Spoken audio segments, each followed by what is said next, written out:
káàbọ̀ sórí Entertainment TV. Lónìí a máa sọ̀rọ̀ nípa ìgbéyàwó àwọn ìlú mọ̀ọ́ká tó ti fi orí ṣọpọ́n láàrin ọjọ́ mẹ́ta yìí.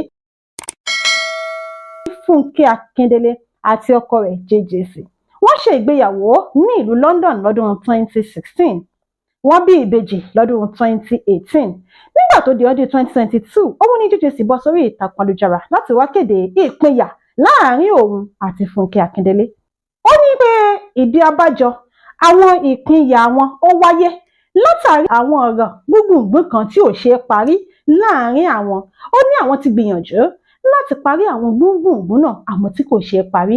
Tẹ́ ẹ bá gbàgbé wípé ọ̀gọ̀rọ̀ àwọn gbùngbùn àwọn ọ̀rọ̀ kan tó fẹ́ẹ̀ dàbí àwọn ọ̀rọ̀ ìṣòro inú ẹbí ló jáde síta láti ipasẹ̀ ọmọkùnrin tó jẹ́ ọmọ bíbí inú JJC, eléyìí tí ó ti bí sílẹ̀ tẹ́lẹ̀ kí ó tó fẹ́ Fúnkẹ́ Akíndélé, torúkọ ẹ̀ ń jẹ́ Benito Bello, tí ó sì sọ wípé Fúnkẹ́ Akíndélé a máa kanra, Fúnkẹ́ Akíndélé kò mọ bí wọ́n ti ń báyàn ṣe àti bẹ́ẹ̀ bẹ́ẹ̀ bẹ́ẹ̀ lọ, tó sì tún fi ẹ̀sùn ṣíṣe òun ní ìṣekúṣe tó fi kan bàbá rẹ̀ tó jẹ́ JJC Skills. Ti Nkechi Blessing àti Ọpẹ́yẹmí Fálẹ́gàn, a politician. Ó yẹ kẹ́ ẹ ti mọ̀ Nkechi Blessing, the lover girl on social media. Are you playing? Nkechi Blessing nígbà tó di inú oṣù kẹrin ọdún 2022 bọ́ sórí ìtàkùn ayélujára láti wá kéde ìpínyà láàrin òun àti Ọpẹ́yẹmí Fálẹ́gàn. Táwọn méjèèjì sì bẹ̀rẹ̀ sí ní wára wọn tuntun lórí social media àti Nkechi ń fi àwọn ẹ̀sùn kan kọ Ọpẹ́yẹmí Fálẹ́gàn. Ọpẹ́yẹmí Fálẹ́gàn náà sọ pé Nkechi Blessing dọ̀tí, kì í tọ́jú àwọn ẹ̀ṣọ́ ara, kì í tọ́jú àwọn àwọ̀tẹ́lẹ̀ rẹ̀. Nkechi Blessing ní irọ́ o, nígbà tóun ti wà ní ọmọ ọdún 18 lòun ti wọ nǹkan kan tó jọ mọ́ pátá.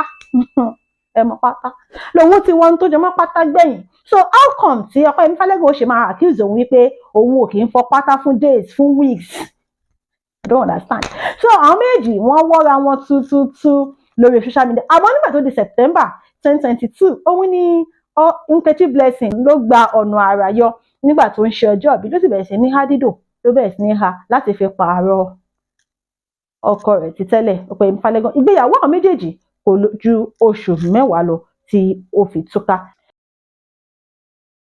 Ẹni bá máa ṣe ìgbéyàwó á ṣe gudugudu méje. Ìgbéyàwó gudugudu méje. Olúṣàfẹ́mi àti ìyàwó rẹ̀ Nàbílà tí wọ́n ṣe ìgbéyàwó lọ́dún 2017. Ẹ̀gbọ́n méjì lọ́bìdọ́bì ni wọ́n. Àmọ́ ó kọ̀ ṣàdédé di àsìkò kan tí ó ṣe di wípé Nàbílà bọ́ sórí ìtàkùn ayélujára láti wá kéde ìpínyà láàrin òun àti olólùfẹ́ rẹ̀ Olúṣàfẹ́mi. Lára àwọn ẹ̀sùn tó fi kan olólùfẹ́ rẹ̀ ni wípé a máa yan àlè. Ó tún ní ó ti bímọ síta nítorí pé ó sọ pé òun wá ọmọkùnrin. Ó ní a tún máa ná òun. Ó fi àwọn ẹ̀sùn lóníranran ó fi kan Olúṣàfẹ́mi. Àmọ́ tí Olúṣàfẹ́mi tó ṣe kíni tó lòdì sí àwọn ẹ̀sùn náà wípé àwọn ẹ̀sùn tí Nàbílà kà sílẹ̀ yìí ó ní òun ò ṣe. Ìgbéyàwó yìí náà forí ṣọpọ́n gẹ́gẹ́ bí ìgbéyàwó ẹlẹ́ẹ̀kẹta tó forí ṣọpọ́n ní inú entertainment industry. Dàmọ́lá Ọlátúnjí àti ìyàwó rẹ̀ Arugba, ìyẹn Bùkọ́lá Arugba. Àwọn méjì yìí ṣe ìgbéyàwó ní ọdún 2015. Ọlọ́run sì fún wọn ní ìbejì lọ́kùnrin àtobìnrin kan, kí Olúwa kó dá wọn sí. Nígbà tí ìgbéyàwó yìí pé ọdún 10, òun ní àwọn ọ̀rọ̀ kan jẹyọ wípé àwọn méjèèjì pé wọ́n ti túká lórí ẹ̀sùn wípé Dàmọ́lá Ọlátúnjí wọ́n ní ó fún obìnrin míì lóyún níta, eléyìí tí ó sì ṣokùnfà ọ̀gọ̀rọ̀ àwọn àríwísí lórí ìtàkùn ayélujára. Bẹ́ẹ̀ náà la wá gbọ́ wípé Arugba wọn lòun ló kó kúrò ní ilé ọkọ rẹ̀ lórí àwọn ìjà, àwọn àìsọ̀rọ̀yérọ̀ tó ń wáyé láàárín àwọn méjèèjì. Báyìí ni ìgbéyàwó Dàmọ́lá Ọlátúnjí àti Bùkọ́lá Arugba, ìgbéyàwó ọlọ́dún 10 wọn tí wọ́n ṣe ìgbéyàwó ní ọdún 2015. Báyìí ni ìgbéyàwó náà ṣe túká. A lérò pé bóyá wọ́n ó ṣe padà àbí bẹ́ẹ̀ náà ni yóò ṣe lọ. Yéwándé Adékọ̀yà àti ọkọ rẹ̀ Bíọ́dún Ìṣọ̀lá Thomas, níbi tí Yéwándé Adékọ̀yà ti bọ́ sórí ìtàkùn ayélujára láti wá kéde ìpínyà ìgbéyàwó ọlọ́dún 7 láàrin òun àti ọkọ rẹ̀.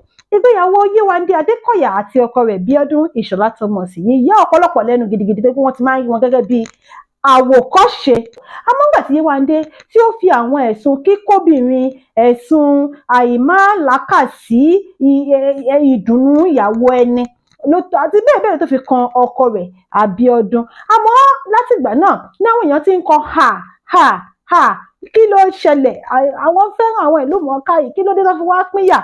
Lẹ́yìn ìgbà yẹn ni àwa déédéé rí wípé ọkọ rẹ̀ Bíọ́dún Ìṣọ̀lá Thomas ó tender public apology fún ìyàwó rẹ̀ lórí social media. Bákan náà ló tún gbé àwòrán ìyàwó rẹ̀ lórí social media ló ṣáà ń bẹ̀bẹ̀.